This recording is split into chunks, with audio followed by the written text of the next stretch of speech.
your breakers, and then you got a new certain type of dance that it's evolved to almost floating.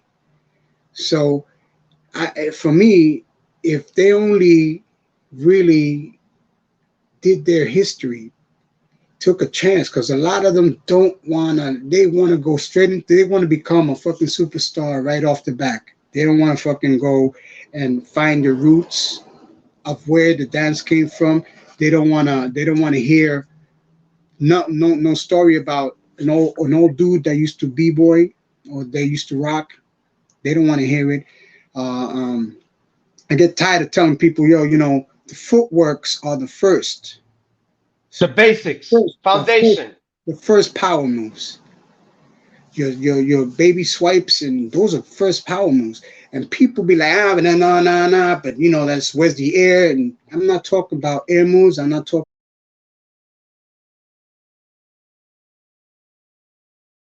We would like to provide a disclaimer that this podcast may contain discussions or references to drugs which may not be appropriate for children or certain individuals. We do not condone or promote the use of any illegal substances or activities. The content of this podcast is intended for mature audiences only.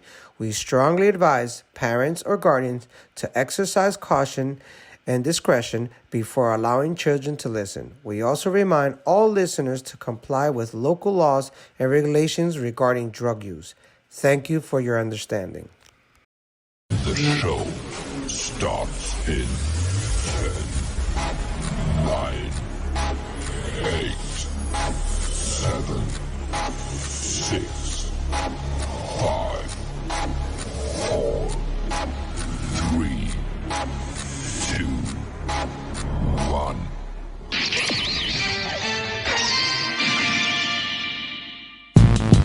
Yeah.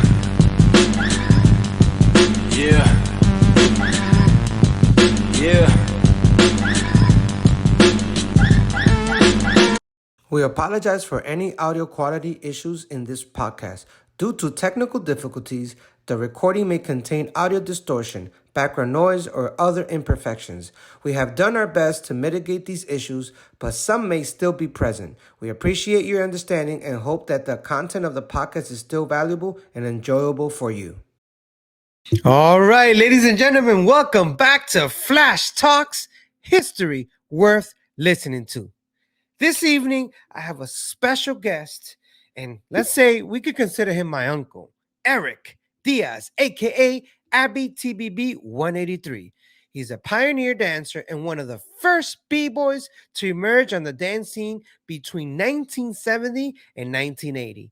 Hailing from New York City, he's a member of the legendary TBB crew and founder of HBO crew, TBB, and TBG Global, which was founded in 1998. They were also known to be innovative, electrifying breaking style. Aby's unique approach to breaking and his impeccable sense of rhythm and timing quickly made him a standout dancer, earning him recognition as one of the first B-boys of his generation. With his signature moves and electrifying energy, Aby captivated audiences and inspired a new generation of breakers to push the boundaries of the art form. Today, he continues to be remembered as a true innovator in the world of hip-hop dance and a key figure in the history of b-boying. Ladies and gentlemen, put your hands together for Aby TBB. Yo! How you doing? What's going on? What's going on? Good, brother, man. It's such an honor to have you on this show. Mine. 1970s, I wasn't even born in those days and you were rocking already. You were doing your thing. So we're going to go back to the beginning. The reasons that I do this show is to pay my respect and to give you my flowers now that you're still here with us. And it's so much appreciation and such an honor. I appreciate it. The honest minds, my brother. The honest minds. You already know. So we're going to start it off with the first question. How were you introduced into the hip-hop culture? Well, first of all, man, I'm grateful to be here. Thank you for having me. It's an honor. And be clarified, we was there before hip hop. So hip hop was just concept. I say this a lot. Hip hop was in like in the black books of MCs. You know, hip hop, you don't stop, and you know, so it's totally. I don't I don't really get down with the hip hop scene type of thing. It's more urban culture for us, you know, for me anyways. And it's more about the dance, the graffiti, the DJing, and the MCs for us. You know, graffiti first, DJs, B-boys, and MCs. That's how we roll. But in the beginning, how I got introduced to this was basically batch, man. You know, my brother, the founder of TBB, and I was about 1975, and Oh, yeah. So 9, 9, 9, 10. You hit it on the head though. I'm 58 now, so you know we're going to celebrate our 48th anniversary. TBB though, not my TBB TBG. Of course, it's TBB because the anniversary is for TBB from '75. So the way it started, right? So this is how this started, and how I got caught up with all the craziness and the madness. So I was born in Puerto Rico, right? So and then by the age of 4, my mom sent us ahead to my cousin's Trace house, which, you know, rest in peace, it was Titi Sada's house, and that was in the South Bronx, Freeman Street. And I stood there until mom's got her shit together and flew back to New York. And then we started living in the South Bronx, Freeman, Kelly, Simpson, in that area, South Bronx. Uh, when we moved up towards Mohegan Avenue, which is a birthplace of the Bronx Boys, and right down the block was um, what was that? Damn, what's the name of that place? Um, River, where Bronx River. So we was right down the block from Bronx River, and the Bronx Zoo was the beginning of Bronx Zoo and Botanical Gardens. So Batch used to hang out with a couple of cats, graffiti writers, which was Cash and Shark. Shark was this white boy. He looked like Tom Cruise, but blonde, the blonde Tom Cruise back in the days. And also Cash. Cash was tall, big afro, big brown eyes, cool brother. He had sisters, and they lived just right across the street from Mapes Pool 129. And then they had a crew, graffiti crew was TBB. So Batch liked to, he started getting down with them, and so they put him down. They put Batch down, TBB. So that's how Batch got involved with TBB. But his name was Bat. His graffiti name was Bat. So he didn't like it after a while, and so I believe it was Cash. I told him, then, why don't you just put, a CH behind it and call yourself Batch? So Batch tried it out, and boom, bingo, Batch was created.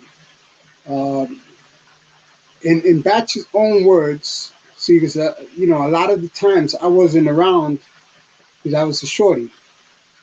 This is why, being that I'm an OG. I ain't a pioneer, I ain't no legend. I'm just an OG, and I'm still young. It's because I was young at that time, and I was hanging out at the time with Batch and all that. So Batch, I guess he went to a school jam, and there's this black kid called TT, and he'd do his I believe back in the days, Blacks had their own dance. Boricuas had we had our own dance. So the blacks was more like go off. That type of that type of dance. It's a lot of R&B, almost like Soul Train. When you're doing the Soul Train, go down the line. That type of a lot of like almost popping and jive and all that shit. So Batch saw this kid. So the kid, he just, I guess he did I don't know if you heard of it. He tripped and he fell and he landed like in a move. And Batch like saw that and so Batch started getting down with that. Batch did his little top rock. He started getting down with that. And then all of a sudden, Batch started liking it and started getting down dancing more, top rocking. And then he asked Cash and Sharky, yo, guys, let's get down. Let's do this. Let's do this. Let's get down with this dancing. The guys didn't like dancing. All that shit was about riding on the buses, going to the bus terminals in Petrona and getting down at West Farms and doing the, I guess, going in at night, sneaking in. They used to get like pork chops and chicken and feed the dogs while they sneak in. Oh wow! They had junkyard dogs. So and they'll go in, they'll tag up the buses and do their shit and then come back out. So, but Cash and Cash didn't like dancing. Period. His thing was graffiti. So then Batch asked Cash and Sharky, if he could do if they give him permission to do the rocking crew. So Batch, they said, yeah, go ahead. And Batch 75, because it's 74 when they was doing the graffiti. So Batch in 1975 it's the name and it became the Bronx Boys rocking crew. So this is 1974, 1975? 74 to 75. 74 there was a graffiti crew. And it was just three of them: Batch, Shark, and Bat, and Cash. Cash and Sharky was the real founders of TBB, but it was the graffiti crew. And then Batch is the one that founded the rocking crew. Reason why we call it rocking, because back in the days, all we listened to music was 70s was rock, like R&B, soul rock, Eagles, Rolling Stones, Aretha Franklin, James Brown. They had their funk. So it was that type of, and one of the first DJs that we knew was out there from PM City, from PM City, who called Lele. Lele was a tecato. Cool brother. He used to steal the power from the poles, and he used to bring his little home xylophone or whatever they call the record players. They used to pick up the needle and put it on there, and he had his amps. Steal this shit, and he would go in there and with a bag of dope and just start doing his shit. Now that time, do you guys hear about Cool Herc, or this is not no, even? Cool Herc was on another side of where we at. That's the come you see that Cool Herc. We was on another side, so there was in Cedric. We used to Mohegan, Bronx River. We're more in Tremont. Okay. Fingerlings, black spades, black falcons, javelins. That type of shit was out there. So Now you're watching all this, right? You're watching all this happen. You're watching all this happen. I'm watching from a distance. You know why? Because my brother didn't. But let me go back. So he created TBB. TBB Rocking Crew got huge fast, and we had Batch had another. They had a few chapters. They had Honeywell chapter. They had Mohegan chapter, which was Batches. They had then they had the Warlord, a Warlord chapter, which was Bon Joe, TBB Joe, Bon 2. Okay. And his chapter was the homies that used to go out and rumble and fight and protect whoever. You know, The muscle. the TBB, yeah. So Joe, TBB Joe, he's like my uncle. He's like our brother. That Joe, and then on Shaggy, Spec, Pre, Janet. I mean, they had a nice big crew for that section. Crazy motherfuckers. And Joe always used to walk around in the summer with a trench coat, sawed-off shotgun, and a machete inside the trench. And he used to go on top of the lights, and he used to just chill out like bent, like squatting over, and just chilling out, talking in the park. Anyway, so from there, Batch, my mom's, we moved over to Fordham Road, which was Kingsbridge. Oh, by the armory. Up that way, right? So we started living more in Park Avenue, Webster, and so Batch crew was getting crazy, right? So by then we had Weebles, Trace, Chrome, Dr. Ace, Lefty, Godfather. We had Davidson. We had Jimmy Lee, Jimmy D, and these people, these two brothers, Jimmy Lee and Jimmy D. They was like from the Burnside chapter. And Jimmy Lee was the founder of the original Rocksteady, and then also in that same breath, Jimmy Lee and Jimmy D both they were both like. They're the ones that actually was, the founders of the Rocksteady crew, original, not Yeah, crazy. I know. Yeah, yes. I want to keep that up front because I don't want to, I don't want no issues later on. So I mean, TBB got big, and most of the guys were stick ups. They hung out with the outlaws because that's all they had out there. So every jam they would go to, I would want to go, and my brother would tell me, "Nah, nigga, you can't come up on, too young. There's always cliques fighting. Back then they used to call the crews cliques. It wasn't crews, it was cliques. But I used to go with Israel, which was Spec, and Kuko. Kuko was his little brother. And we was the shorties, and so we would go in behind, and they would walk. You see like a little wave of black and white shirts, black shirts with the Chinese iron-on letters, and niggas with their bucket hats and the big leaves some of them wore the combat boots, some of them wore Playboys, some of them wore whoever had it, some of them wore the Skippies. And Adidas wasn't out yet.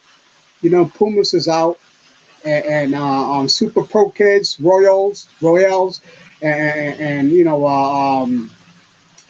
Chuck Taylors. And that's what we used to wear. So me, I used to, man, I ain't had the money for none of that, so I had to wear the Bruce Lee shit. My mother used to buy me the little black Bruce Lee stuff from Bruce Florida. Lee completas, yeah, the blue Bruce Lee. Yeah, I had that too with the brownish bottom, right? Yeah. so I would sometimes take Batch's sneakers, and I would like put my socks right and flip them, like leave the tongue and push the tongue all into the front of it, and I would tie it up. I would use some shits and then clean the sheet up after, that way Batch he don't recognize that I was rocking the shit. But anyway, when they used to go to the jams, I suppose Charlie Chase was throwing a jam in 118, or Lele was throwing a jam in 129. I used to follow them from behind. And once they get into into either the schoolyard or the block party, we would come in afterwards, and we would disappear, and we'll go into the ciphers. Everything was cipher over there. And at that time, the girls, we just danced with the girls, and always, it wasn't just b-boy. It was, They had all type of music, so we would So throw. you did lofting, the huevo dance. Nah, Oh, Weber wasn't oh, even that was later. fucking. No, That was nigga, come later. on, that's 80s shit, man. Oh no, I want to know. That's you were there. I wasn't there, so No, dude, it's that's just like 80s shit, question and man. sit up. So nah, our shit was like spank and all that shit, the bus stop. But when it was our time, it was our time. So I had two guys that used to look out for me, and one was Bosco, and his mother and father was Moms and Pops. I don't know if you ever heard of that, Moms and Pops, the hooky house. They used to Yeah, go I've down. heard of that. I've heard of that. Yeah, and Video was his younger brother. So Video was with TBB, the newer TBB, and so we used to go there. Um, hooky jams. At the end of the jam, they always threw a slow jam, indicating, of course, my ass could never find no chicken head because I was too young, So, but at that time, Bosco was doing top rocking stick up style, the stick up boy style, because that's what he was. Bosco was a stick up boy, and then so he taught me some of that move. And then I had on an outlaw. Used to call him a karate chino. He was down with the Flying Dutchman. So he would come sometimes to the jams when they throw it only in 129, and he would be, yo, come here, Green Eyes. This is what you do. And he would teach me the outlaw top rock. It's a big difference. It's a big for me. It's a difference for me because the outlaw top rock is more of attacking, killing somebody, chopping off the heads, hitting him with the back, blah, blah, the arrow shit, And then the stick up kid was more like playing dice, rolling down, coming down, doing the drops, taking the gun out your ankle, like the slick, doing the comb, the slick, whap, pulling out a knife, that type of shit. So that was more of the stick up type of rock they would do, and they would dress with the mock necks, with the plaid shark skin shoes, with shark skin pants, with their Kangos or the BBDs. And we used to rock BBDs with underwear with the whitey tighties underneath it, and we would put the nylons over it, And that was the shit, though. That was the style with the socks. We had the socks all the way, the white socks with the red stripes or whatever. So you would match that with whatever color you rocking, and everything was, like matching. Everything was fly. So we would do that, and I was kind of like the go-to guy for whenever they want somebody to burn and they wanted to laugh. I used to do some stupid shit.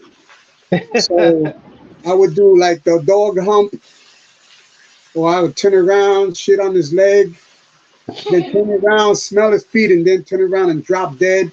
Or I would do the Jekyll and Mr. Hyde, do like I'm doing this, and I drink it, and I start choking, then I drop and I fall flat.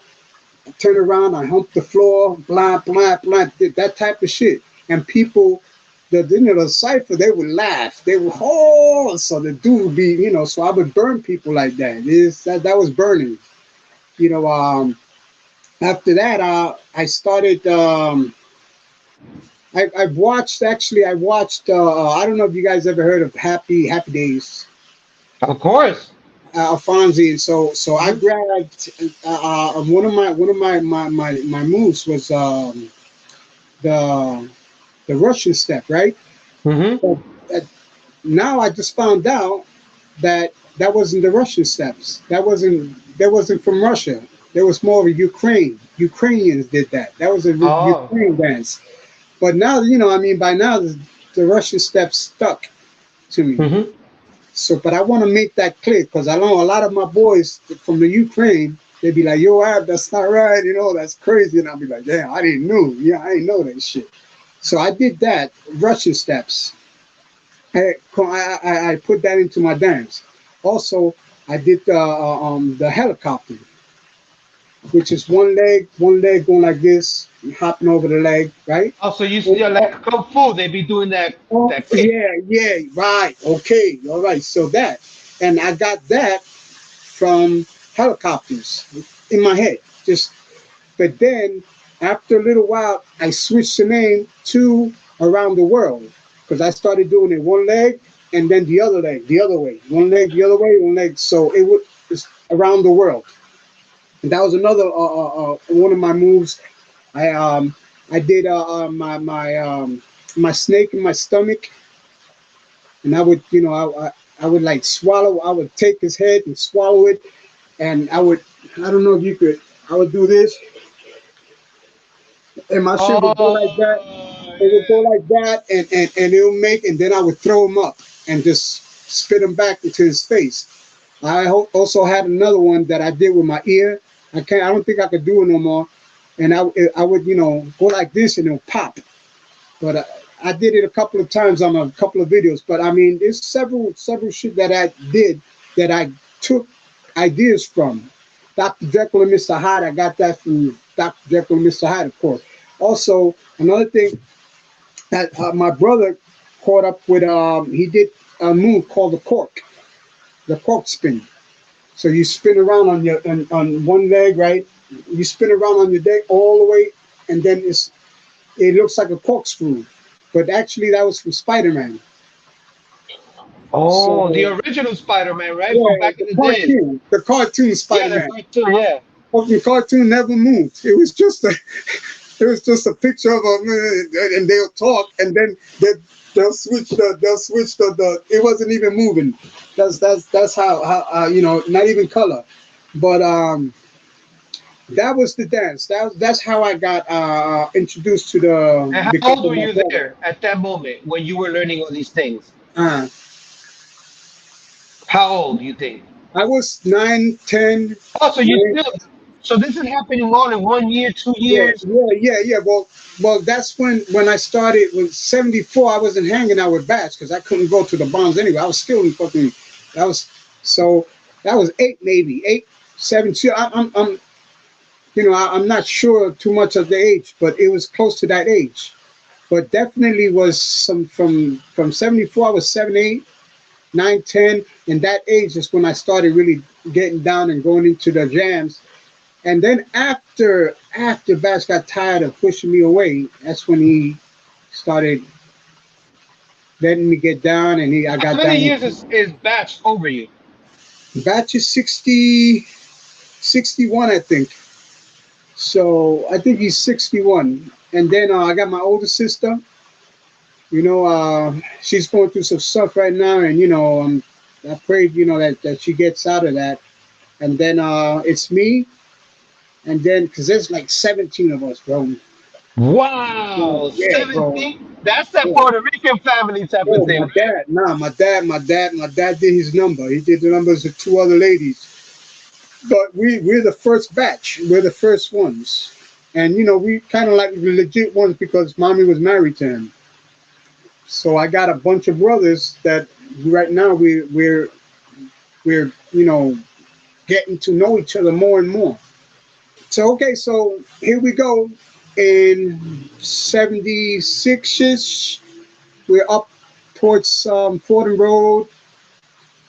Um, Jimmy Lee, Jimmy D, Tremont, Godfather over in Davidson. We still got the brothers from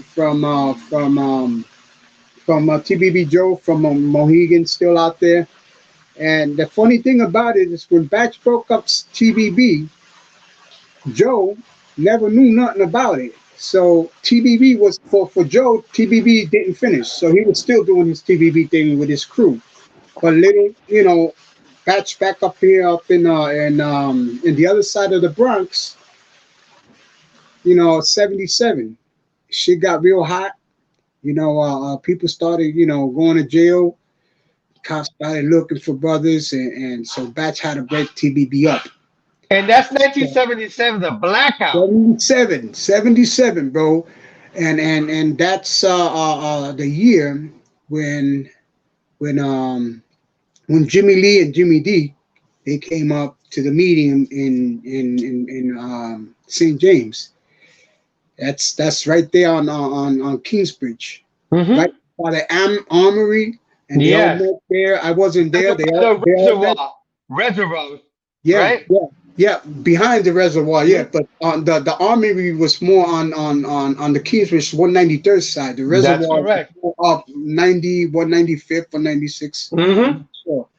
But anyways, a batch went there, and he broke TBB up, and Jimmy D, and a few brothers came with their new shirts, brown T brown shirts, Rocksteady Crew. So they had Oh, Rocksteady Crew in the front, and then Rocksteady Crew in the back, in in the iron-ons, and then in the middle of that was TBB. So beautiful. it's I wish I was there because I wasn't there. What members were there at that time for Rocksteady Crew besides Jimmy Lee and Jimmy D?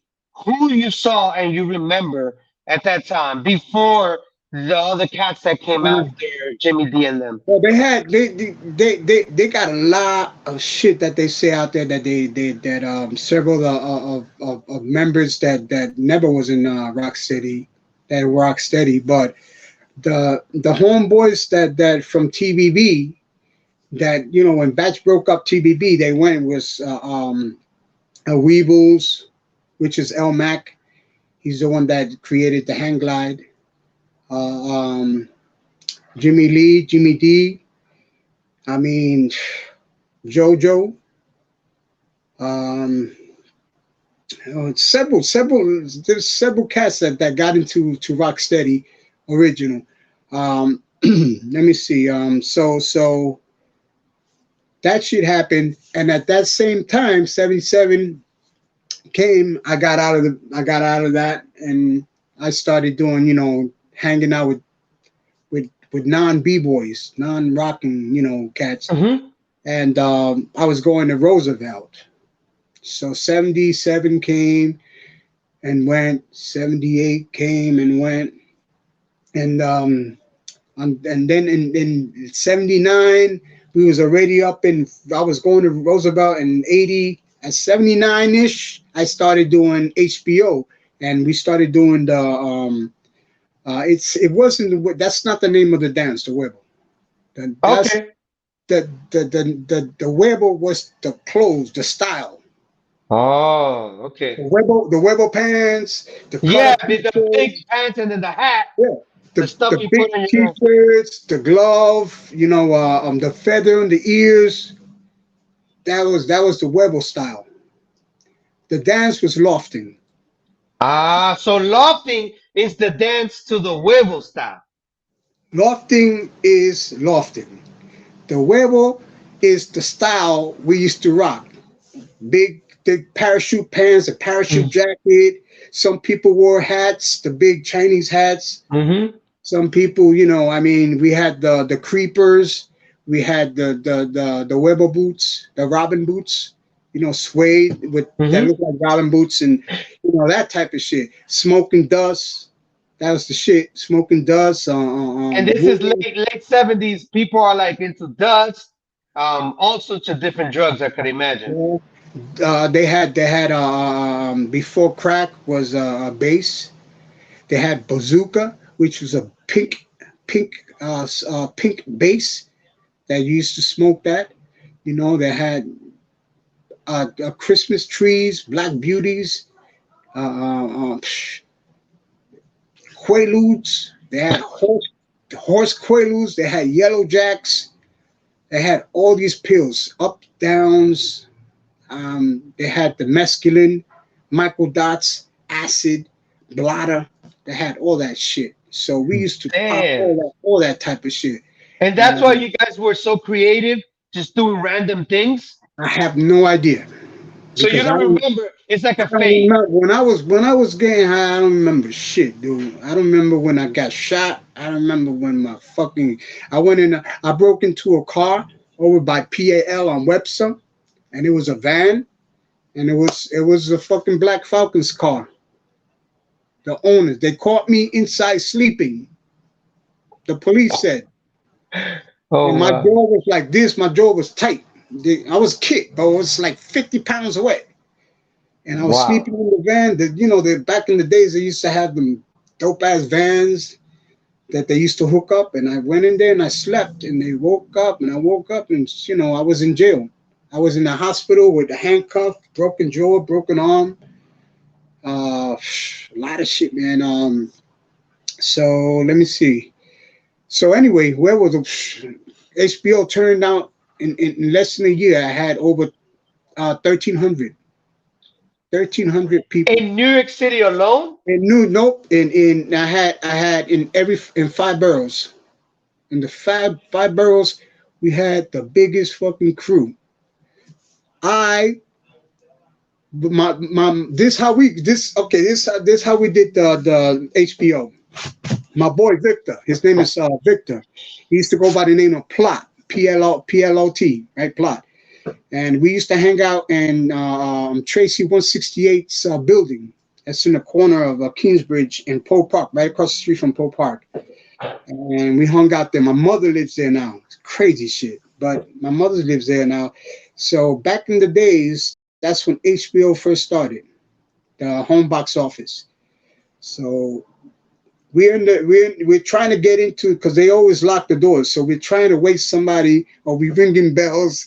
We used to ring bells and people just buzzes in. So so this lady came in, she buzzed us in, and we walked in, and we too late. So we had to wait for somebody else to come out because you got two doors. Oh, the halfway that you get Yeah, stuck yeah. in the middle. So we got stuck in the middle. So we're in the hallway, and Vic sees HBO sticker. This building will be serving HBO and whatever. So Victor looked at it. He says, "Yo, wow, check that shit out. HBO." He goes, "HBO, homeboys only." And I was like, "What?" He goes, "Yo, homeboys only." I go, "What?" That shit sounds. He peeled off the sticker. He gave it to me, and then I stuck it on my wallet. So I said, "Yo, Vic, HBO, homeboys, that shit sounds dope. Let's do this." And we did it. And from there, dude, that shit took flight, dude. I mean, it just went fucking crazy. That's when Electric Boogie came out. Okay, so the West started influencing the East with the electric boogaloo, and Electric everybody knew the Boogie, boogie. and that's when people started calling b-boying breakdancing, because that's when white corporate America came out and started taking over and stealing. I mean, yo, they used to send. All right, that's cool. They used to go fly to Japan or wherever, and they used to get like 1,200 or something. They used to get hotels and food. But these fucking corporate Americans said they was making thousands on every $1 they would give these kids. And I'm talking about New York City Breakers, all them cats. Like Rock Floor Steady, Masters, Incredible Breakers, Dynamic Rockers, all of them. Hannibal, but the people that we knew was the ones that were around Poe Park area, which was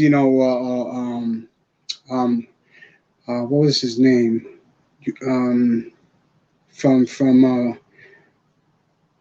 damn, man, that they got killed, man. The kid that got killed. What But was for his name? Rocksteady, Kiraki Kuriaki, Buck Four. Four, and they used to hang out right there in Kingsbridge, right? Right there in Kingsbridge, where we lived over here in Kingsbridge. The concourse are over here on the top, and then right Hmm. there in this block was Kingsbridge, and Crescent ran right through it. And That's correct. that's where they used to hang out. Kiraki used to ride his little fucking motorcycle or moped. Remember the mopeds when the mopeds came out? He Yeah, used yeah. to ride that That's shit the out there. early '80s mopeds. Yeah, man, them shits is dope though.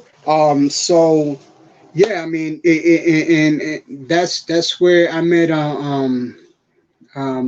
Tracy 168. And me and Tracy, we got history. We used to do crazy shit too.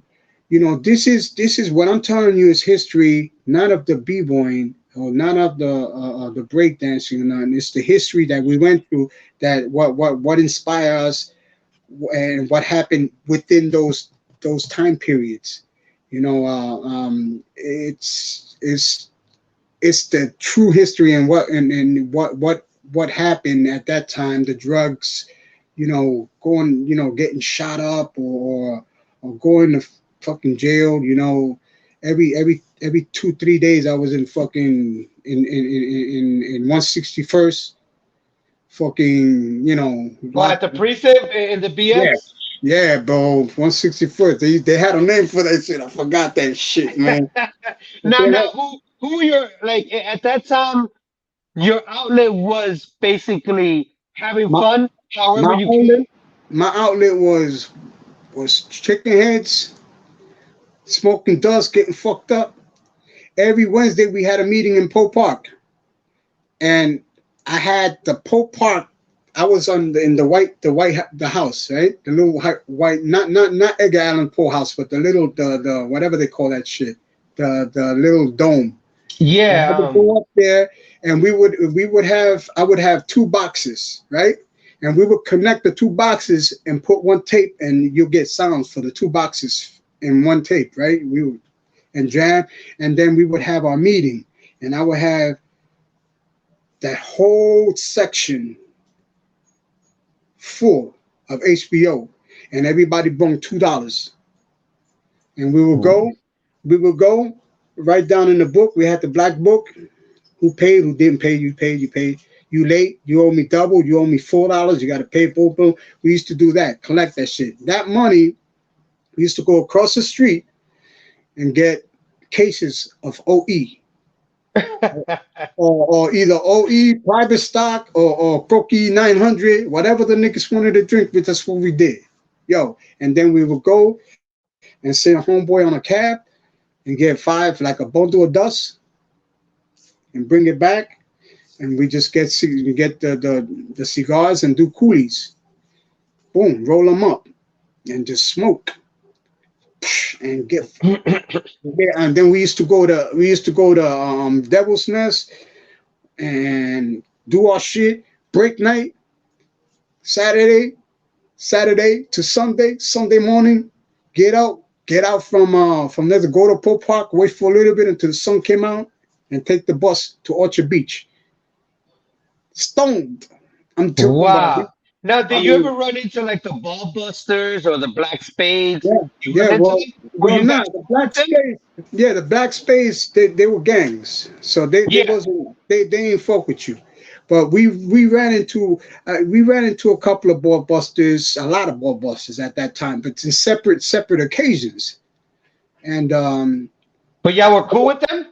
nah, man, they wasn't cool with nobody, dude. I know you know not a lot of them. The only people that was cool with me was Charlie Chase's crew. Hmm. Rest in peace. Rest in peace. Yep, and you know who I'm talking about. Yeah, definitely. Miguelito Charlie Chase, he was a Yep. DJ. He was the coolest motherfucker, bro. And he was the head ball buster from Bainbridge. Mm-hmm. Cool brother. All of them. Yo, we were cool. I got at one time, I did after we did the meeting, I was going in my books in the dome in Pope Park. Mm-hmm. Everybody broke out to 115 EBB to a jam. So I sit back, and I was doing my book. I count the money and did my book, and then from nowhere I got hit in my head. Niggas started punching me in my head. Pop, pop, pop. Oh shit! Fuck! Oh shit! They grabbed my book. Oh shit! Boom! They grabbed the book with the addresses and everything. We had everybody's address. Pop, pop, pop. And then my boy Fat Joe from across the street, Poke Cozy Nook, and there was the Crescent Posse. It was him, Bazooka Joe, and the cats anyway. Bernard and his brother. They all, they that was another crew that I used to chill with, but Fat Joe was there, and Fat Joe started running my way, and then I had another cat came, and they fucking up Abby. Boom! All I heard is they fucking up Abby, yo, and then boom! All of a sudden I'm all fucked up, and they was there, and they fought off whoever it was that hit me, but there was the ball busters because I grabbed somebody's Oh. chain, and it was yellow and black, and it was at that time The first crew, I'm gonna tell you, the first crew that came out, not the Zulu, because Zulu had the smiley face. Back then, I was with Zulu Nation 2, Chapter 13. Kid Mo Okay. was the Yeah. president. Back then, that's when Bambaataa lost a whole box of fucking Zulu beats, and everybody was rocking Zulu beats, repping Zulu beats like they were Zulus and they wasn't real Zulus. So So they started putting the bad name for the Zulus because crazy, bro. some of them were gangsters, some of them were stick up kids. Bro, Bam shut down that whole Bronx section. He told everybody take the shits off and throw the shits out. There was the plastic ones, Yeah. and then Chapter 13 was Kid Mo. Kid Mo was my boy. He black, and they was from 167th in Mount Eaton, and I used to hang out there back then. And that was the crew I used to run with, HBO and Zulu, Chapter 13. And this is still the early 80s, correct? Still the early 80s, yeah. So, I mean, we did a lot of shit, bro. I got shot like 2, 3 times, broken leg, broken arm, broken jaw, broken rib. Shit happened, B. So at that time, who were your mentors and teachers? Like who were the ones mentoring you and we and ain't had showing you the no, way, the streets and everything? we ain't had no mentors, B. We was fucking a bunch of young cats. We're full of pimples and just on our own. We just didn't give a fuck. So the streets were basically mentoring you guys and We teaching were you we whatever was was free. coming. All we cared about is going to Limelight or to Roseland or Dance Interior, to Crisco's, to Do you go to 1018 like Fun House? Do you go to the Fun Funhouse. House? Funhouse, we used to go in there. We used to rock that shit, but we used to not stay there too long because we used to go.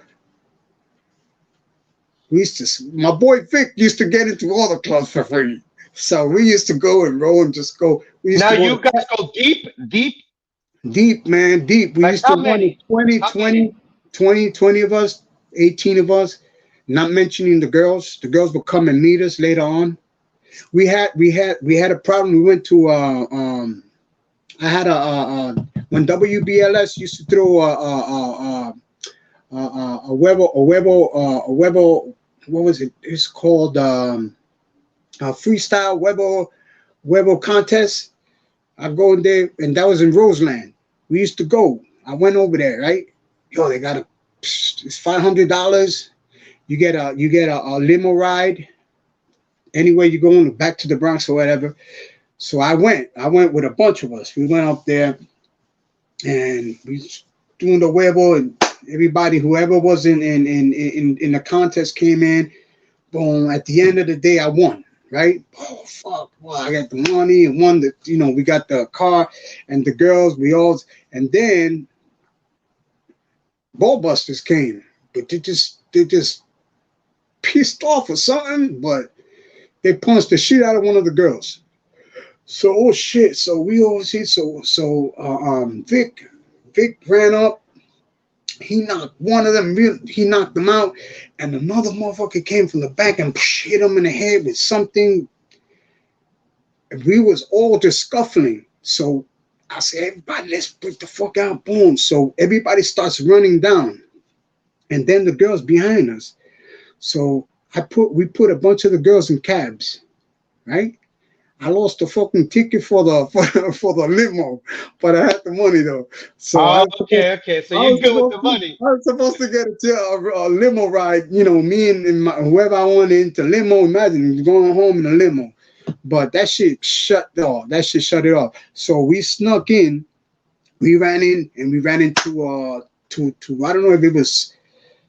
What fucking train station was the Q, the R, and something else, and then you could catch the R to a street to catch the 4 or some bullshit like that. So we ran in there, right? We ran in, we jumped the fucking train stop, and we running in the tunnels, dude.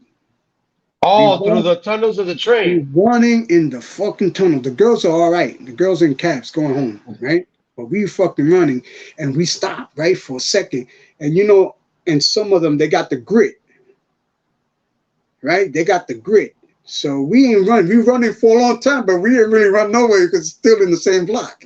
That's how Yeah. long shit is.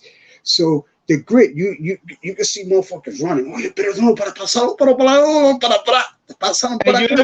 you're looking up, you're They looking were up, still they were still looking for us, dude. and you guys are underground. We in the motherfucking train tunnel onto the next stop.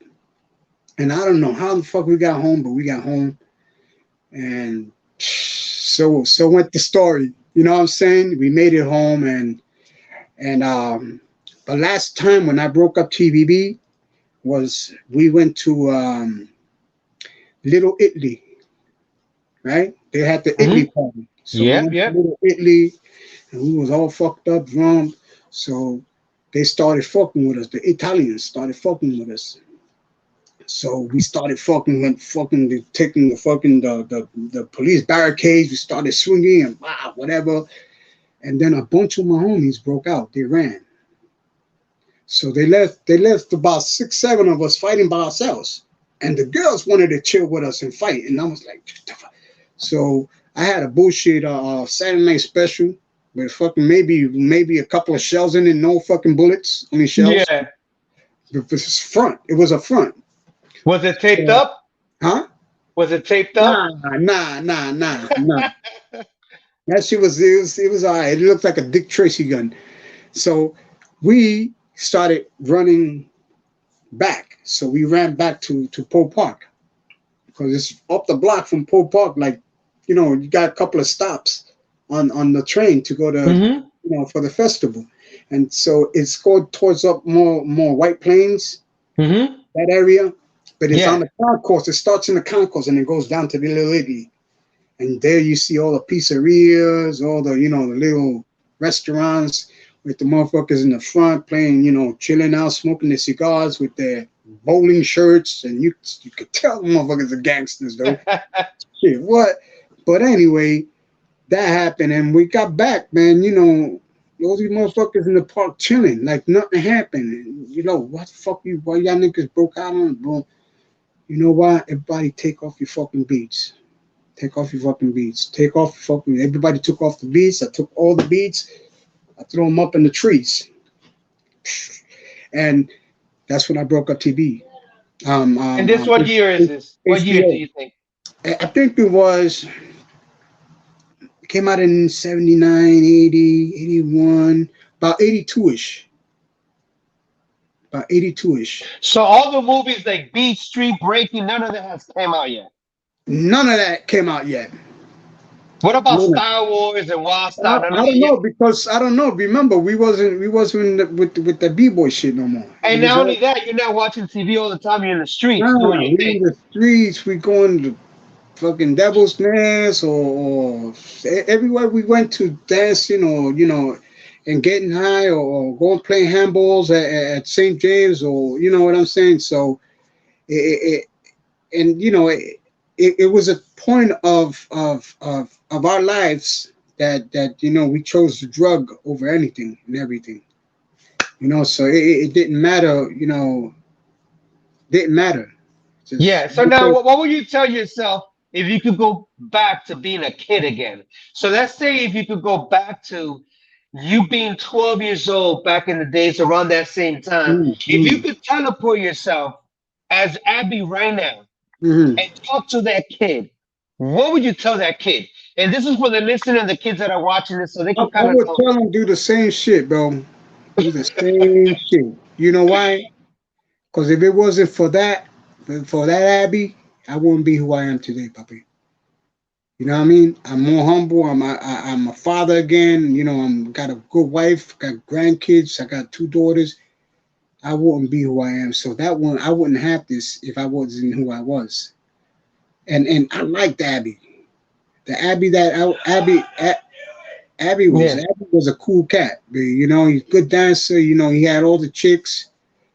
I loved my times. I love getting high, but I don't do that shit no more. But you know what? But it made you more conscious and appreciate. You learn from all that shit. So and And when you go to treatment, I didn't go to a place and got locked up for 9 months to get clean. I went to, NA, Narcotics Anonymous. Okay. Yes. And that's free. You go in there and I'm still to today, since '95, I've been clean. So Congratulations, man, and I hope you keep that mind. And yeah, I know man, you will because it's been since I do. '95. That's a long time, my brother. Dude, the next time I get high, I'm dying. That's bottom line. Oh, wow, wow. So that's the truth. It's the next time I get high, it's not gonna start like I just started getting high. It's gonna continue from that same point on. So I'm gonna die. I know I'm gonna die. But back to the basics of HBO. After HBO passed on, chilled out. I got into a lot of shit with a lot of my boys. Shot, Pope Park. Stick ups, got even more the manteca, the crack, started doing all that shit. And, Who were you seeing around at that time of heads that are still around that got a big name now in that time? Who were you looking around that you could kind of remember? It doesn't have to specifically be at a certain point, but just right, remembering that time, mhm, like you run into, let's say, JoJo, for example, or right, or let's yeah, say Float, rest in yeah. peace, or Never, Cheetah never, Prime, or I never met Float, man. never. Float. Yeah, nah. Float was from Boston. That's correct. That's Yeah, yeah. correct. So I never met Float, but I met Float after the jam. I met Float. He always came to my anniversaries, and that's how we got tight. And we was like, the first time we met, we was like brothers already. You Let me know. tell you, you have such a like a spirit.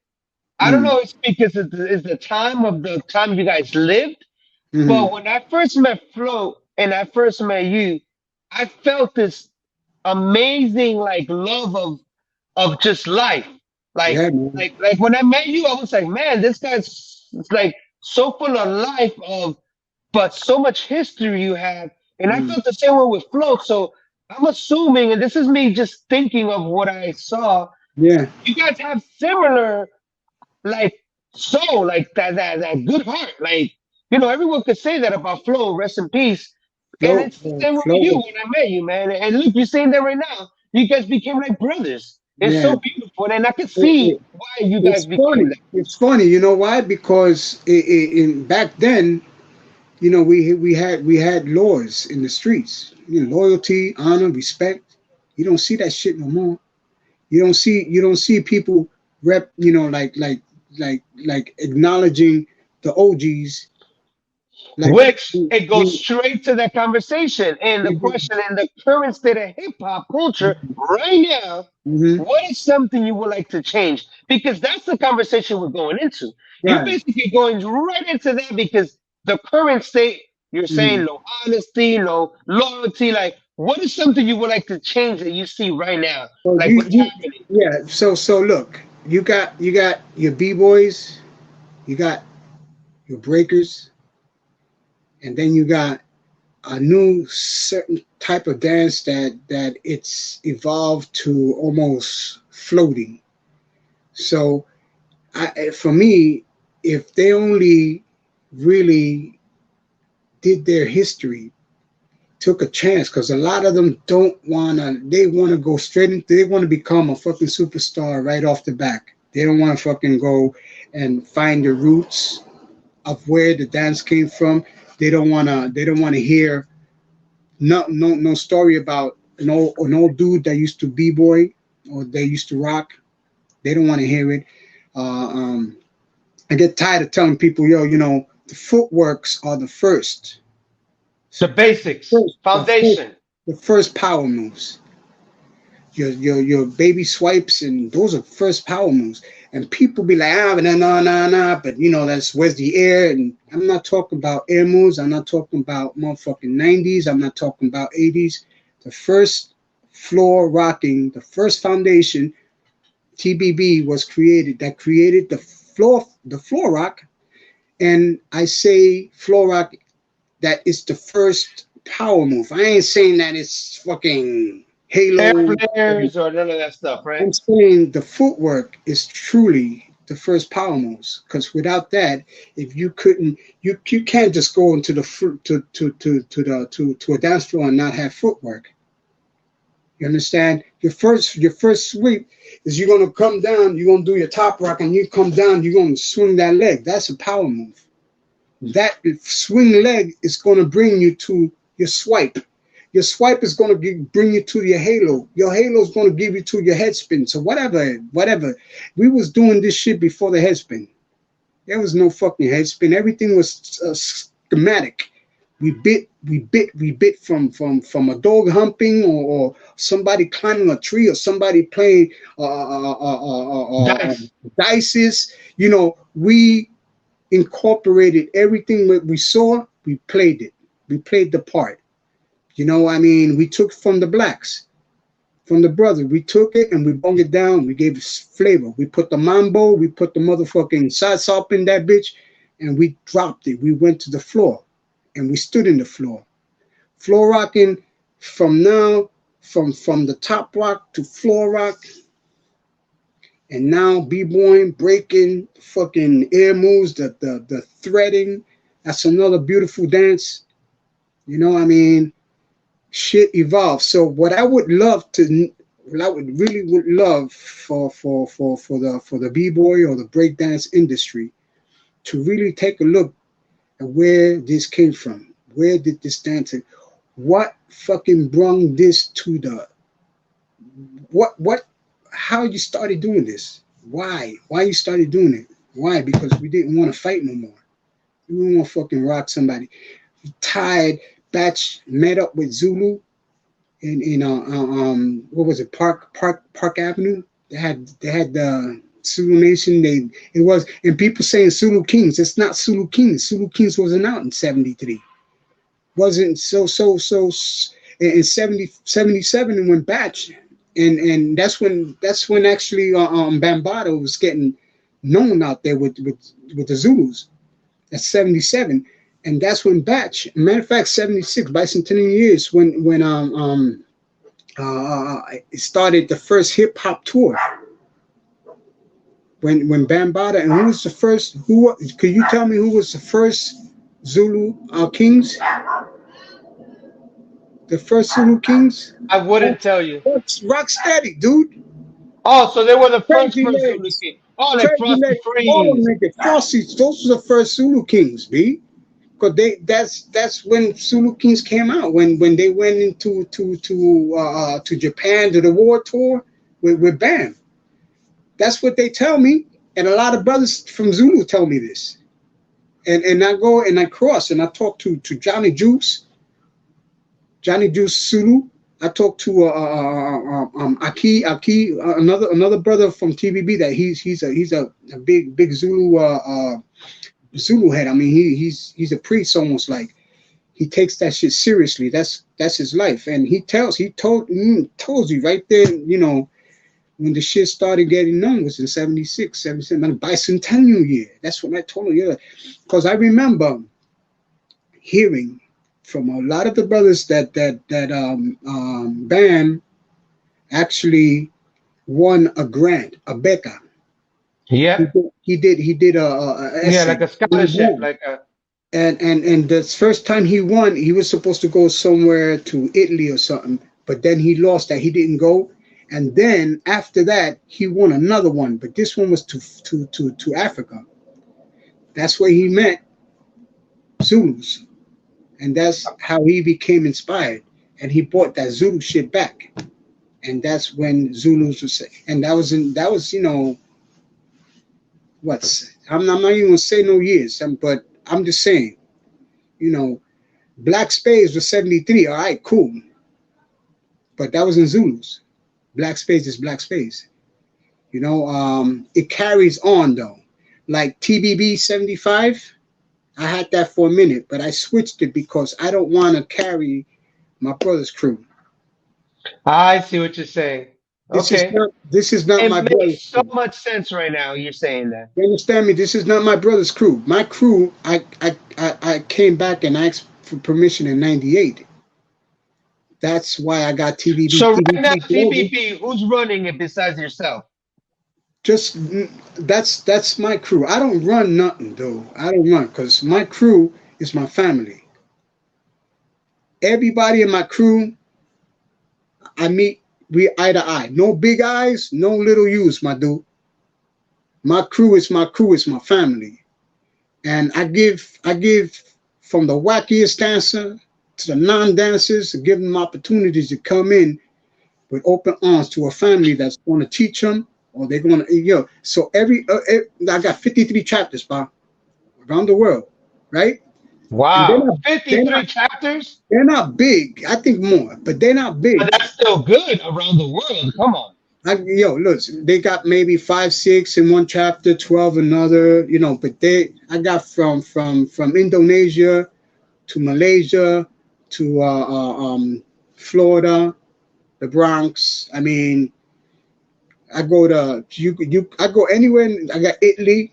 I go anywhere. Australia. I go anywhere in the world. I could go meet one of my crews, and I got somewhere. I got shelter, and I got somebody that's gonna look out for me. Now, do you feel there's a lack of respect, like for the elders in hip hop culture, like all the elders like yourself and people? Do you feel like these young b-boys are doing a disservice to you guys in the sense that you guys were in the streets, you guys fought, No, you guys not did at so all. many things. Not at all. You know why? Because everybody's got their own heads. But have the decency to at least acknowledge and study the history.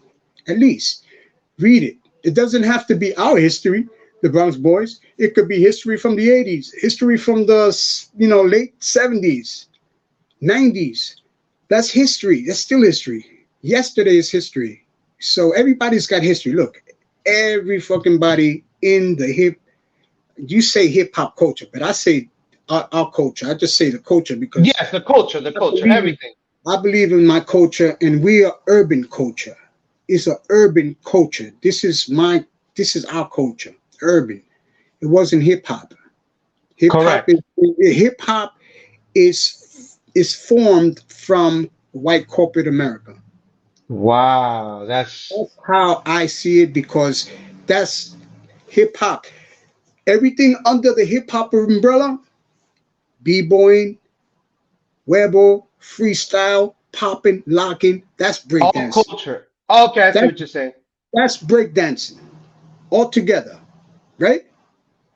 The movie breakdancing. Did they was it only b-boying? No, it was everything. It had a bunch of stuff. Breaking, yeah. What? Breaking one, electric More boogaloo, popping, breaking two. more webo style dancing freestyle.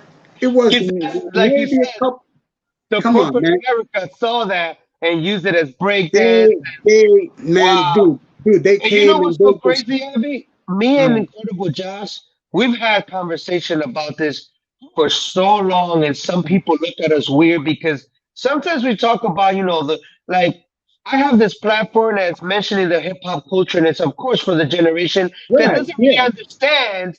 Like, if we go deep, me and yeah, Incredible Josh will sit down and have a conversation about the word hip hop, and we felt for so many years that the word hip hop culture was mainstream. He mentions it all the time. We always talk about it, and yeah, for the people they look at us like, I don't know. And I'm like, we always felt there was something funny about hip hop culture, and you just said it yourself that it yeah. was white America grabbed it, coined it as They, hip hop. they, Wow. look. If you take two white boys, two white corporate Americas, oh, I like that. I like that. They heard that in an MC or in a record. Hip hop, you don't stop, keep on down, or hip hop, David, hip hop, you don't stop the rock. So they took that and I said, hey, that sounds more like what the black kids would be doing, hipping hopping. That type of ass. That's the fucking logic behind all this shit. So they bought that and they made that shit, into what it is now. I mean, it did save a lot of kids, but for us, hip hop, none of that shit saved our lives. You know what saved our lives? Us. We changed our fucking selves.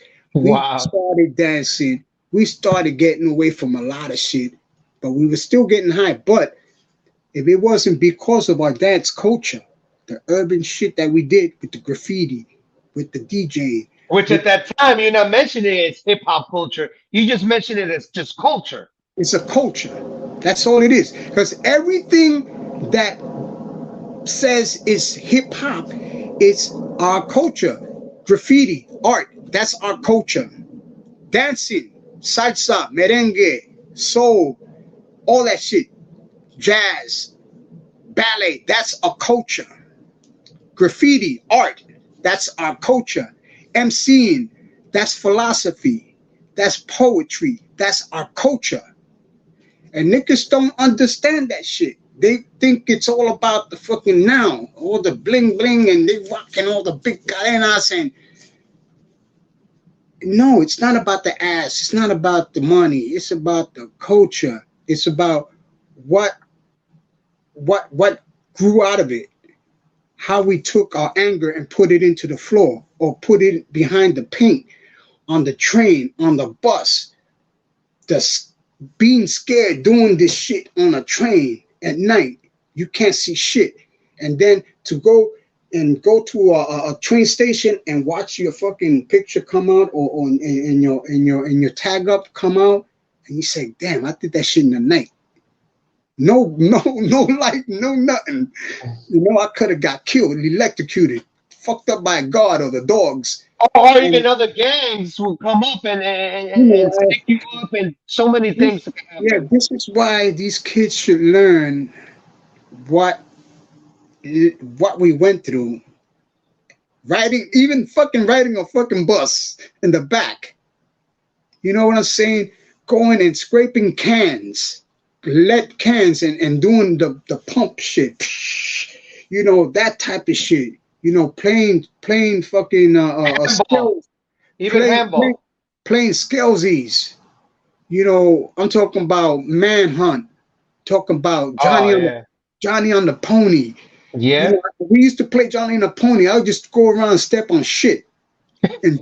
And go and jump on niggas and put all that shit on them. They were walking around smelling like shit. We did some crazy shit. But, you know, that's the history.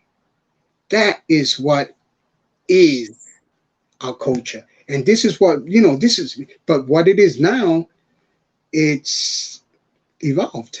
It's the fucking butterfly of the dance. So now, how do you feel about it being called the hip hop culture now? How do you feel about that? You know, I go with it because it's all right. Because I know deep in my heart, I know what it is. I don't mention the hip hop culture because I don't think there's no hip hop culture without our culture. That's correct. So that's we correct. We came first. Hip hop wasn't around.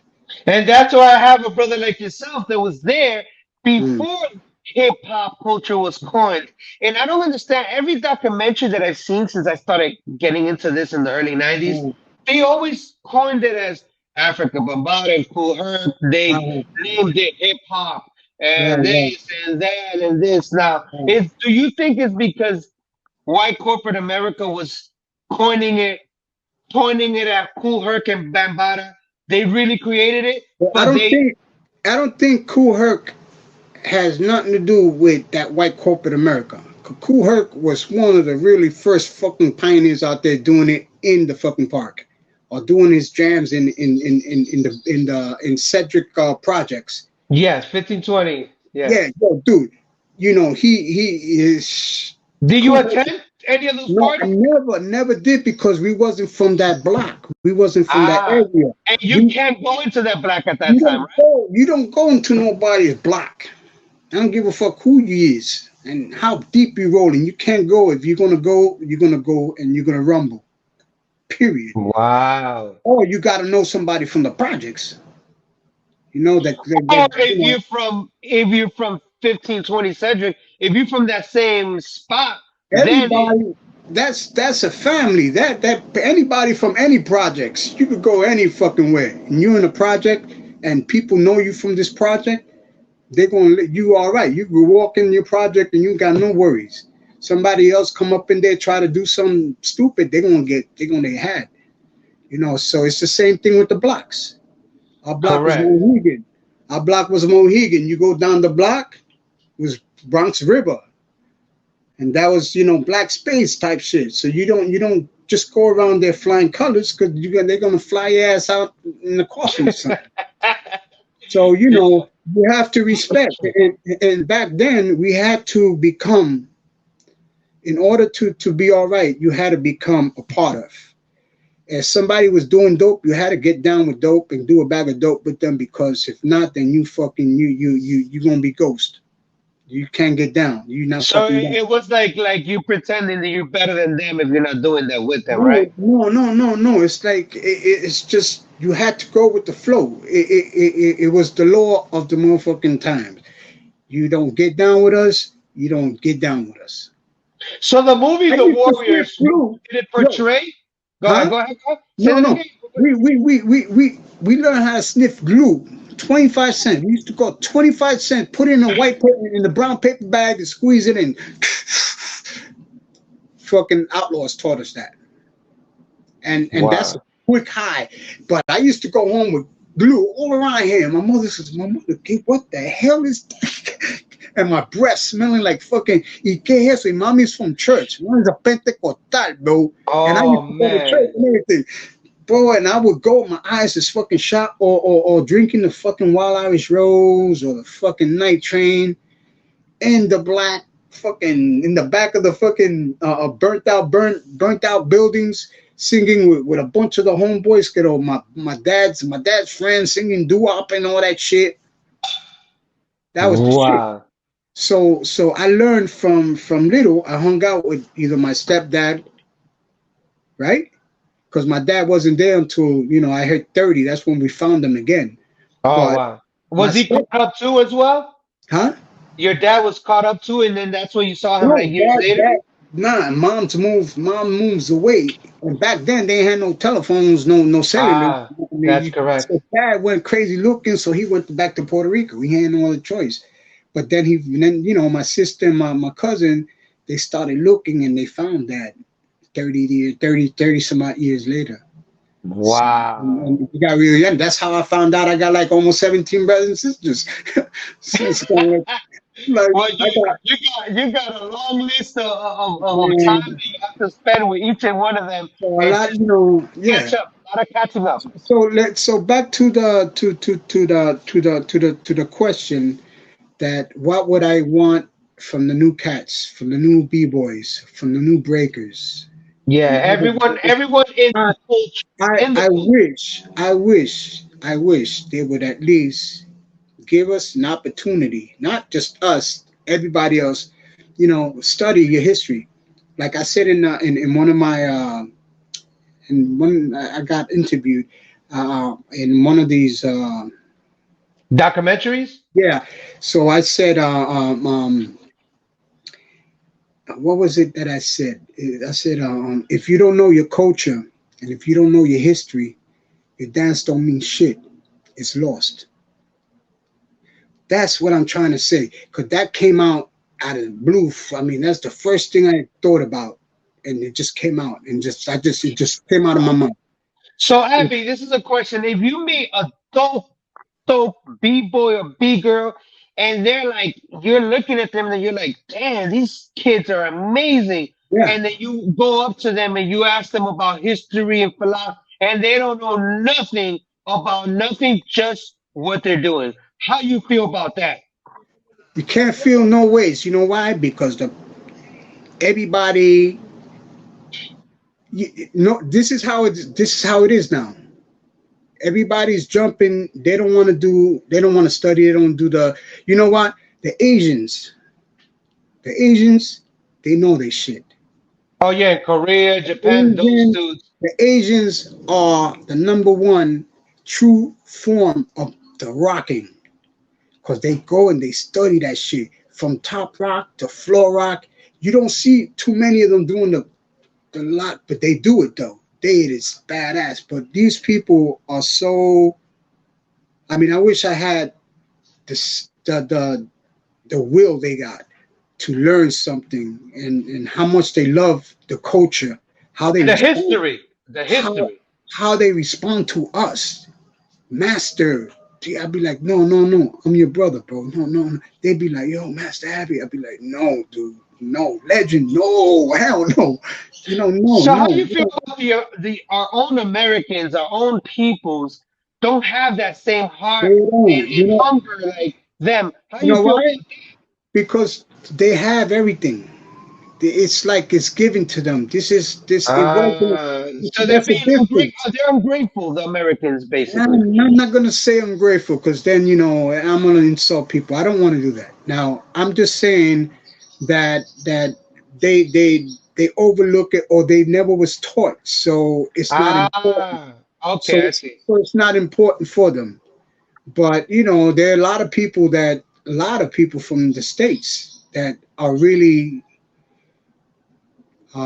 into the history because I get hundreds, bro. A lot of people, yo, Ab, send me some more, send me for more, yo, do this, yo, please come over here and talk. Let's talk about this. Do you feel that it's rising, the philosophy and history of people wanting to know more history? Do you feel like it's coming Well, back?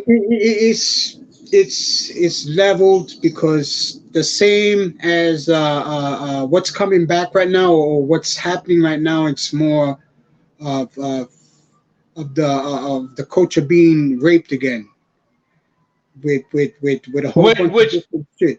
Which I want to mention. The Olympics. It's a there you beautiful go. thing. A Look at beautiful that. thing. But you know What's what? your opinion on breaking We going to the Olympics? That's it right there. Olympics, the b-boying and rocking is not a fucking sport. This is my thing. Olympics is sports shit, right? But this is not a sport. And This is a what's your culture. opinion like on the footwork aspect, on the rocking? Do you feel that it shouldn't even be on that platform, or you should think that just the power move people? No, no, go give everything.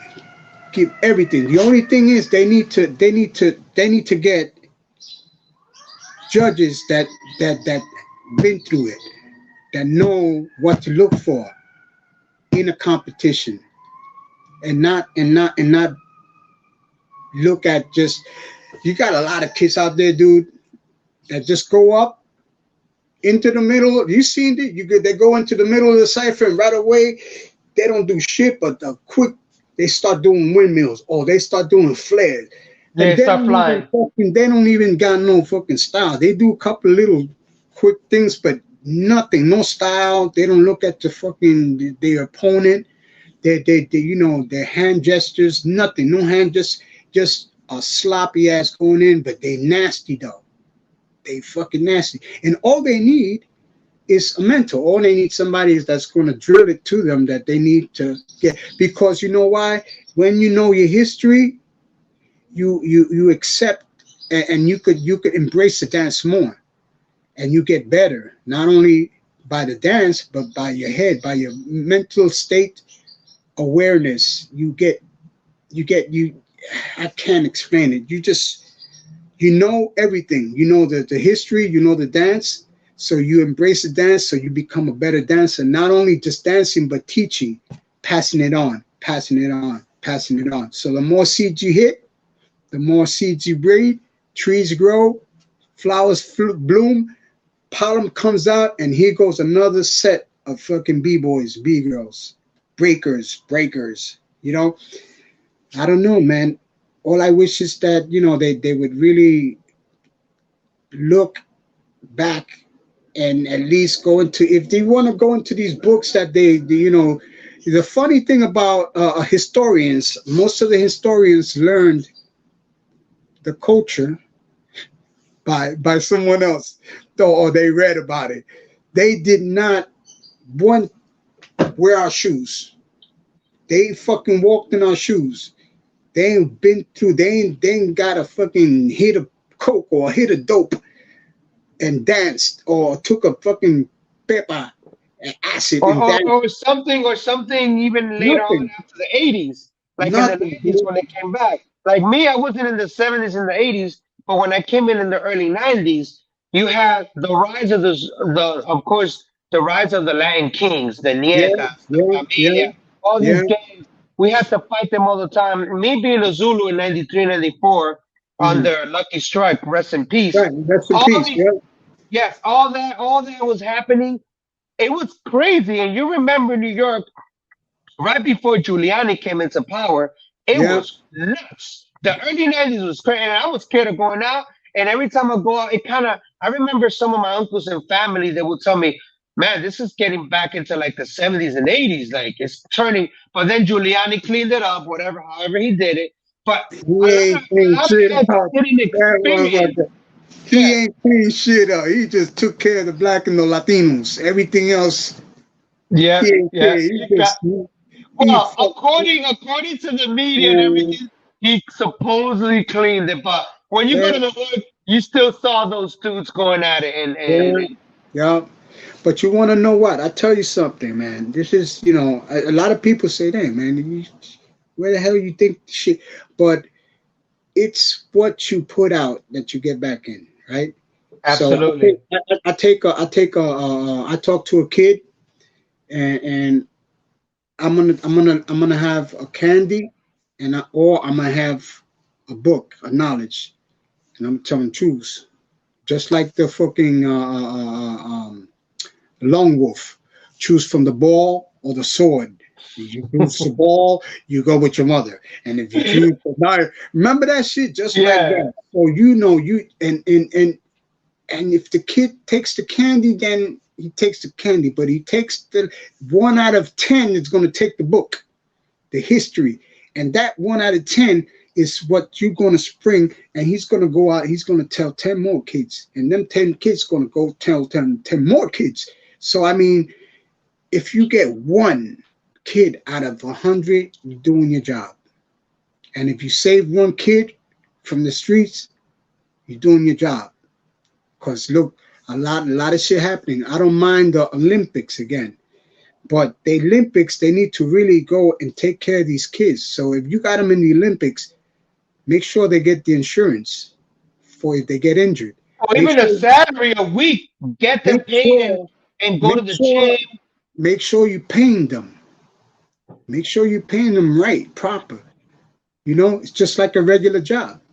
Make Mhm. sure that they got something to fall on when after they done with you when you done with them. The Olympics are done with them. Make Basically, sure treat them exactly how they treated real gymnasts, the same exact way. exactly right, right. But no, no. All they doing is just taking these cats, taking these young, brilliant mind kids that are fucking awesome, crazy. So, Abby, in your heart, what do you think is gonna happen? Like speaking from the heart, like just trying to throw something out. There's no wrong or right answer. Just want to know What, where your what do you heart is think? What's at. gonna What do you happen with think? what?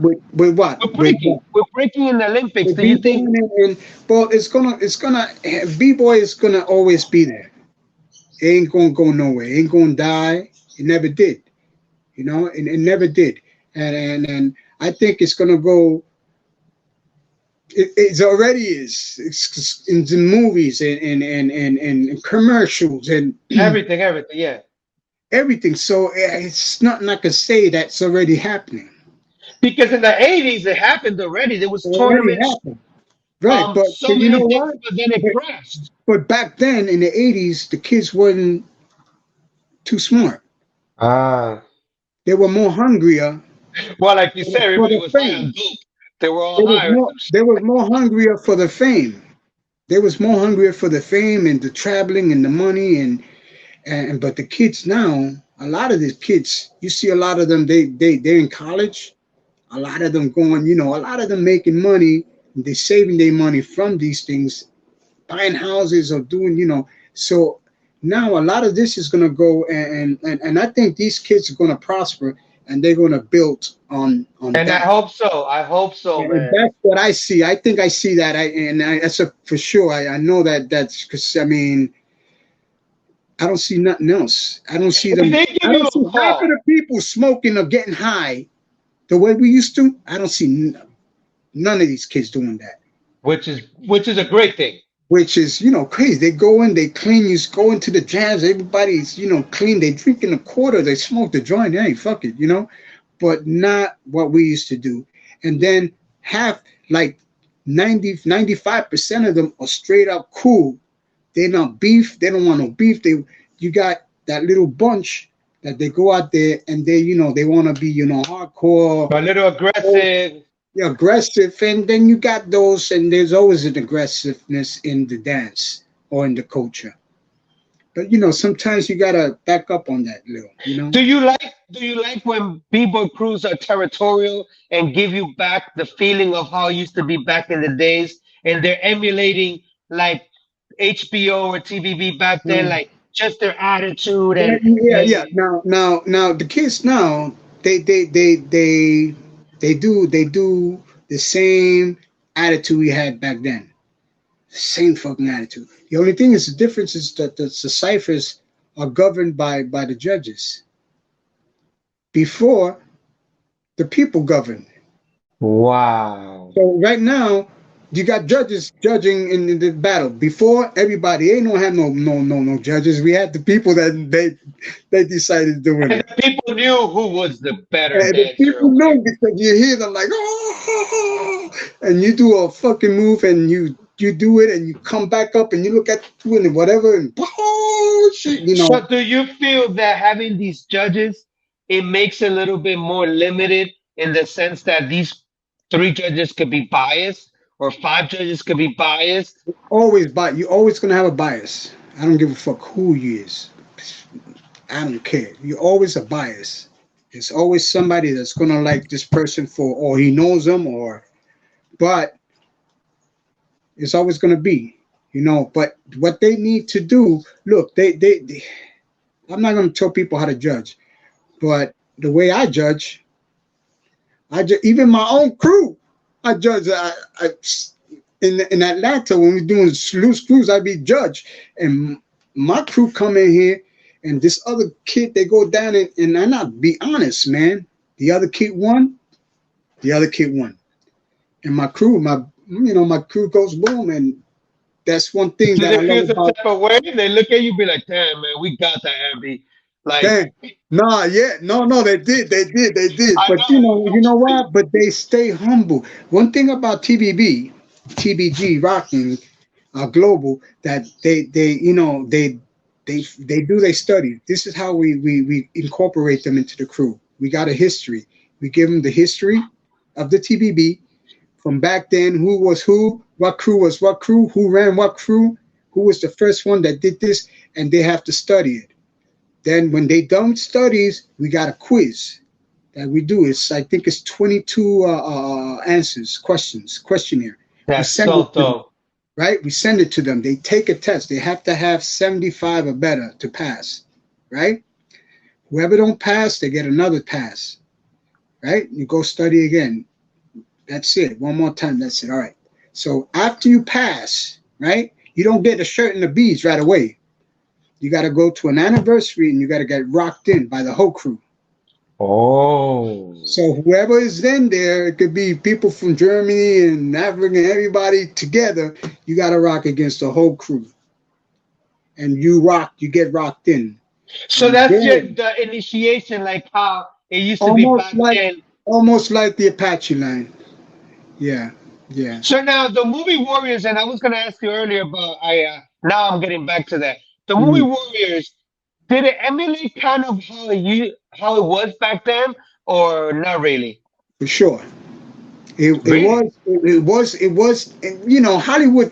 Hollywood had Yeah, always yeah, they definitely. always splash shit up, but the gangs were out there, and the gangs, every fucking gang, they had the cool gangs and they had some murderers gangs.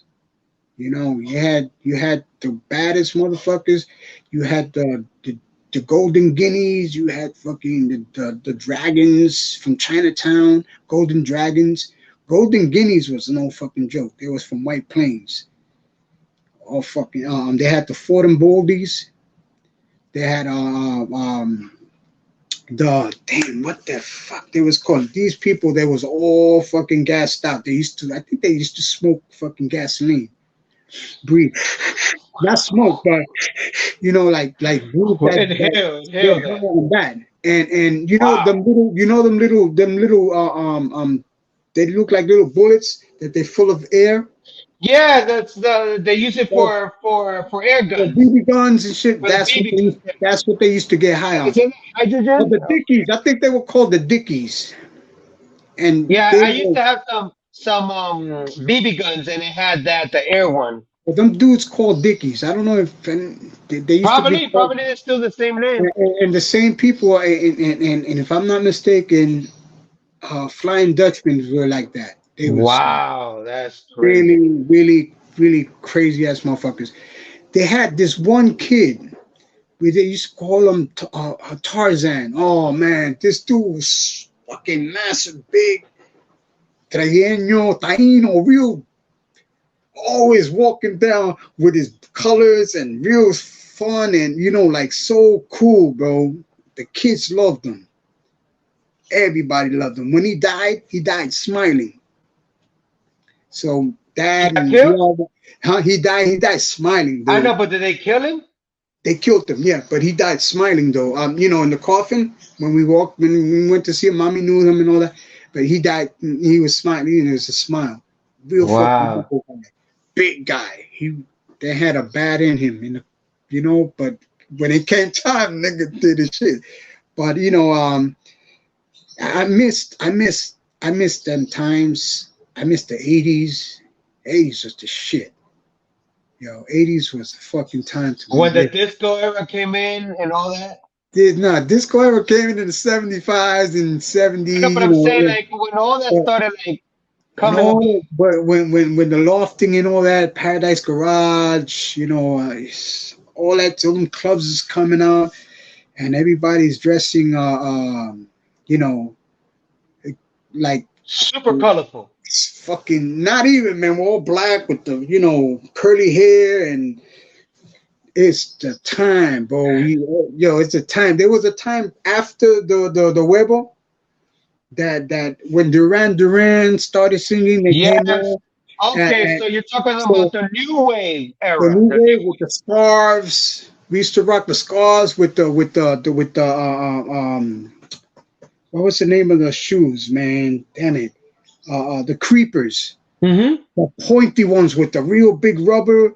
We used to get all colors, in your pants, your slacks, and your thin little tie with the long coat.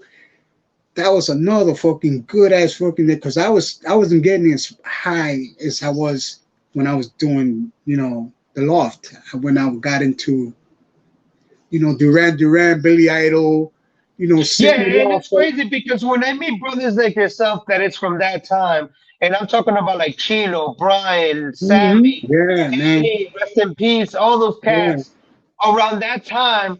When I got into the breaking scene in 93, 94, and I met those brothers from Incredible Breakers, Floor Masters, all of them, they used to always put me on to certain tapes, and I wasn't hearing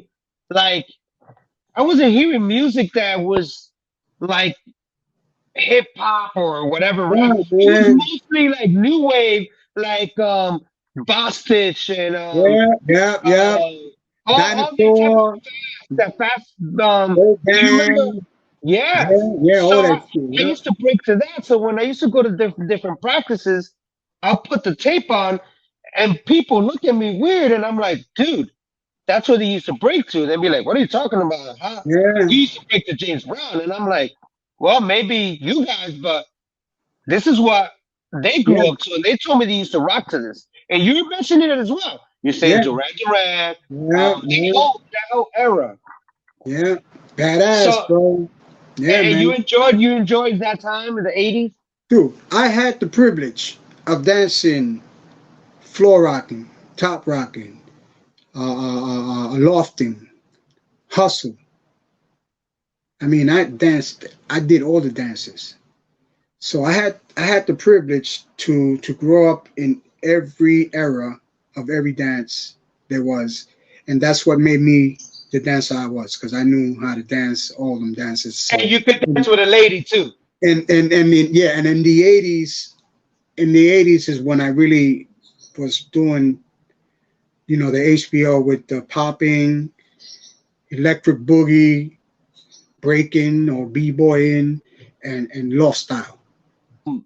If you could be remembered for one thing, what would it be? For one thing, what did I give back to the culture? What did I do for the kids? What did I do for the community? You created HBO, TBB, TBG. You've been passing knowledge. You have over 50 something chapters all over the world. So would you say it's that? Yeah, man. Yeah, it's But I giving want to a hear it in bit. your words. What would you think? I want to hear it in your words.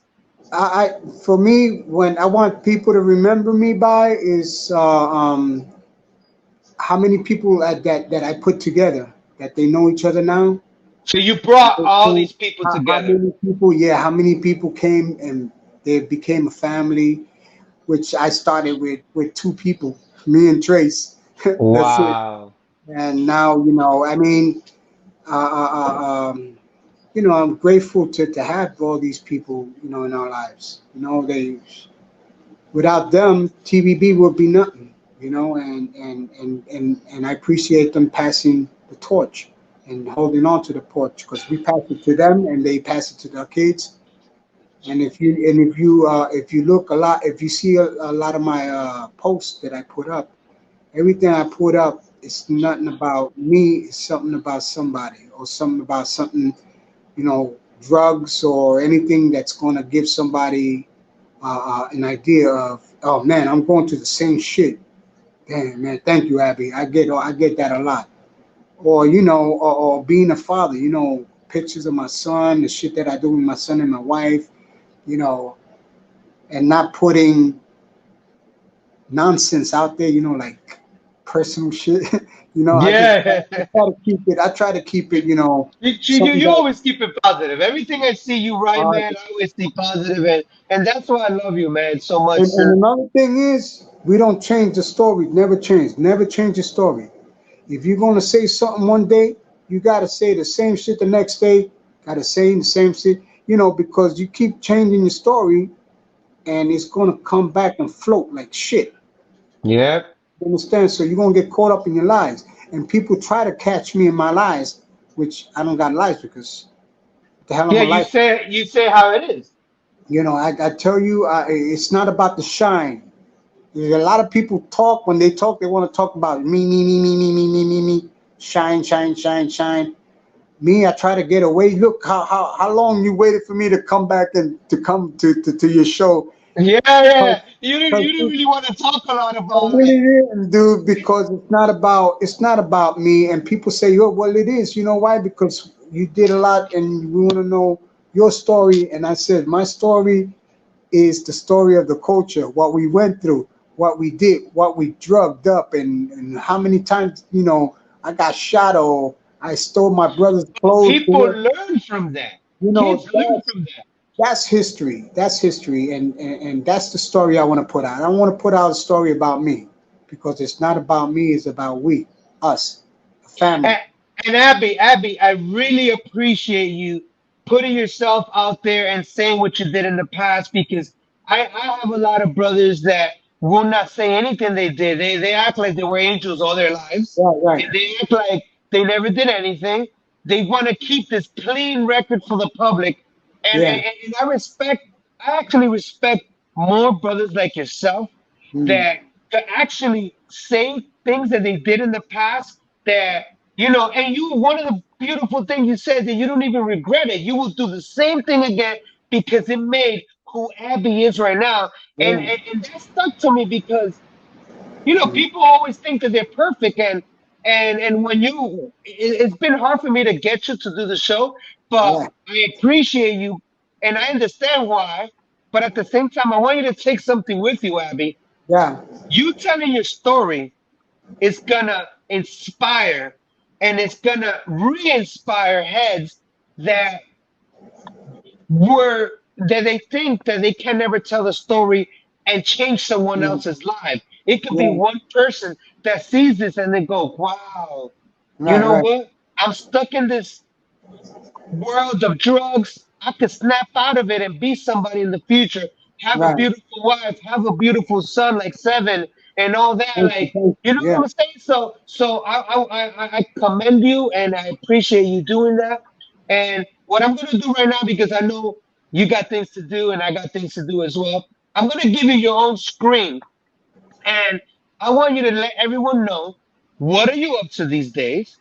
Where can people find you online if they want to connect with you? They want to hire you to be a judge, be on a speaking panel. To who knows? Maybe the Olympics want to hear your story and take care of you. You're like, you never know, man, because you are one of the staples history that if it would have been for you being there in the past and creating certain things, I would not be here.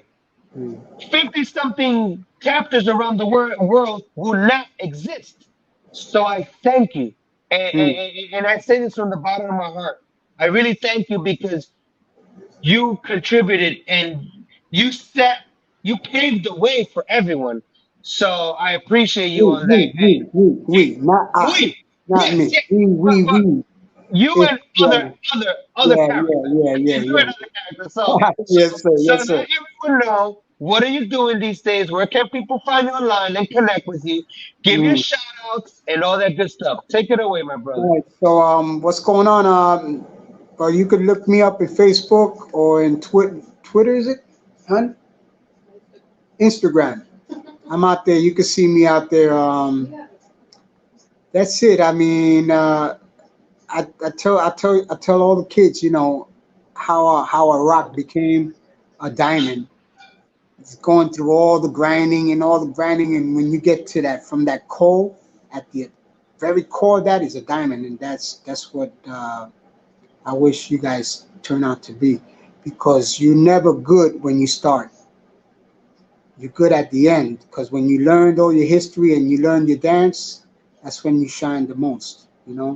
So don't just do for the dance. Don't just do it for just the dancing. Do it for what it does for you, and what you could give forward to another kid. So you could always Any catch me shout out out? there. Any shout out? Shout outs to my wife Cece and son Seven and my TBB crew, and shout out to your wifey. I love her. And I appreciate you, man. I'm getting embarrassed now because you're doing this shit, but yeah, man. Let me tell you, When hey, you put me on a spot, I get stumble. I stumble. I but can't. you I know got what? free. This is a beautiful thing about this thing. You being real. And that's what I want to show on the show. That this is not no Hollywood. This is not Man. no fake podcast that you're like trying to, like you're the same brother off the camera. You're the Mm, same person. Like I've seen other people on other shows that on the show they turn into somebody else. And uh-huh. once the cameras come off, then there's somebody else too. So I'm like, which one are you?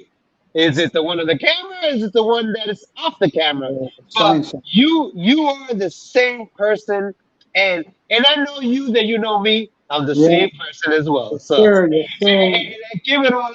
I don't have none to lose. I just got so much to gain, and everyone in the culture, and Yeah. it's just such a beautiful thing that you did this for me, and I appreciate it from the bottom of my heart, Appreciate Abby. you all. I appreciate you continuously bothering me to do this. So it's an honor, dude. I'm humbled. I am. Yes, So thank I'm you, glad I brother. did it. I'm glad I did it, though. Awesome. I was scared. I don't. I'd be like, I don't know what the fuck I don't know what I'm gonna I say. know, I know. You were worried, like, man, is Flash gonna put me in the hot seat? What is he Yeah. gonna do, man? But no, man. Like I said, it's a nephew and an uncle having a conversation about the past. That's what's That, up. that's how I see it, man. But thank you, man. I appreciate you Yeah, for man. just doing Likewise. this, man. I don't even know how many times I have to say that, but you already That's know. it. I You already know, already know, baby. man. It's all Yeah. love, man. So, ladies and gentlemen, that is Aby TBB. TBG, HBO, one of the beginners, the B-boys that were out there rocking.